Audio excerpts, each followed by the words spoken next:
Afternoon, ladies and gentlemen. I'm meadsy69. Welcome back to the channel. Now, we've had a look at all the upcoming balance changes so far, and the last ones to check or to take a look at were, of course, the European line. So Wargaming have now announced that we are a little bit behind on this video due to me being in Spain, visiting my parents.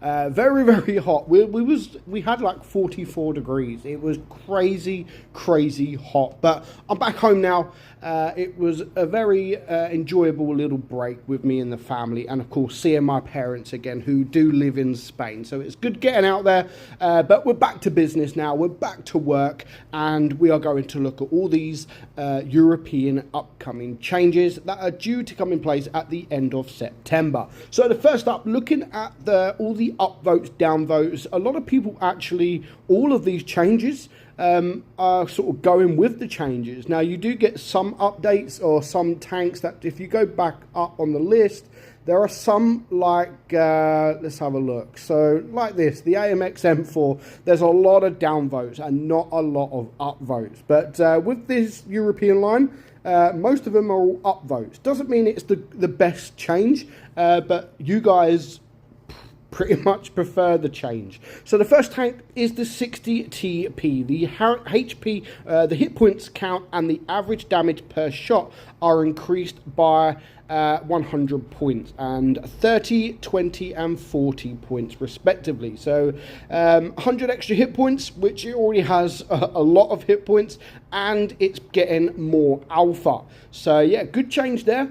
The shell type layout is changed to APCR, heat and HE. The armor penetration is set at 252, 315 and 80 for the corresponding shells. The reload time and the aim time do become almost 1 second longer for the reload and almost 1 second shorter for the aim time. So I don't think that's too bad. More alpha, a second longer, but your aim time becomes almost a second shorter as well. So your gun stabilization gets worse. So overall, I do think that's actually a pretty good change for the 60 TP. Doesn't make it right. Again, you've got to remember the tungsten shell still remains on this tank as well. So yeah, you could do over 700 damage with the tungsten shell. So yeah, I don't know why Wargaming are changing it like this, but you know, you guys looking at the upvotes prefer that, and overall, that's what we want. We want the community to be happy, and by the look of it, the community are actually happy with that change. So next up, the Caro 45T, one of the most rare tanks in the game at the moment. Especially in tier 10, is getting changed. So the turret armor is slightly enhanced, but the engine power and max forward speed are scaled down a bit. That's it. That is it. That's the whole change. So again, people do prefer it. There's a few downvotes, but yeah, a lot of people, I don't think that's a massive change. Yeah, it's nice to get a bit of turret armor, but the engine, so it's going to go a bit slower. It's not going to be as quick, but you know, you're getting a bit more turret armor. It all depends on how much turret armor. Now, Wargaming in the next few weeks will release all the details, all the upcoming changes, what exactly they are, and of course, not just tier 10s, but the tier 9s and so on as well in the next coming weeks.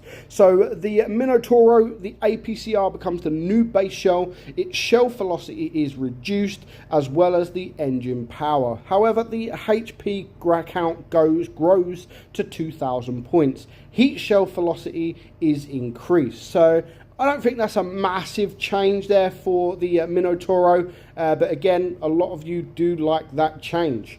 So the Progetto 65, everyone likes this. Everybody. I mean, look at the upvotes compared to downvotes. The reload time within the auto-loader magazine becomes shorter by 0.48, 0.96, and 0.48. The turret armor thickness, HP count, and armor penetration of all shells are reduced. However, the engine power is improved. Now, I don't think that is a bad change, to be fair. I really don't. The armor on the turret, you don't really have any armor, but it's troll. So against mediums and stuff, if you're hold down, you can actually get some bounces. But yeah, so that means the reloads are going to become shorter for each shell in the magazine. So not the, yeah, so because it's an auto reloader, each shell will become slightly better. So I don't mind that change at all. I do think that will become a better tank. The TVP, the intra-clip reload, of course we know it's got a 4 shells in the magazine. The intra-clip reload between each shell in the magazine, it's set at 1.88 seconds. The max reverse speed is adjusted at 17, and the interclip full magazine reloads gets 1.9, so almost 2 seconds shorter there. The turret armor, engine power, and the gun dispersion becomes worse. So yeah, I mean, the TVP is actually a very, very strong tank. I don't think it's going to change too much, but we will see in the game. And again, a lot of upvotes there, 1200 upvotes against the 367. So you guys clearly don't mind that change at all.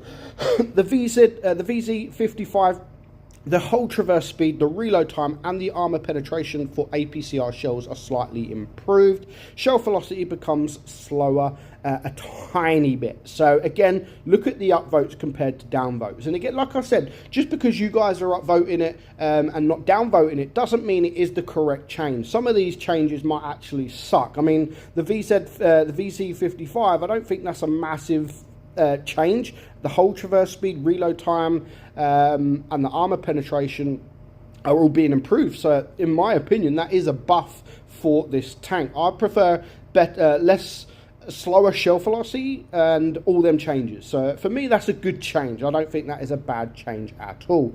The STRVK, as you know, is my favorite tank in the game. You guys are pretty mixed feelings about this. There is, of course, more upvotes, but there is quite a few downvotes. So the turret armor and the lower glacis plate are weakened. Yeah, the turret armor, to be fair, is very good, but for me, that's what makes the tank, the turret armor. It doesn't really have any armor on the lower plate, so I don't know why these are being weakened. And the reload time becomes 0.29 seconds longer as well.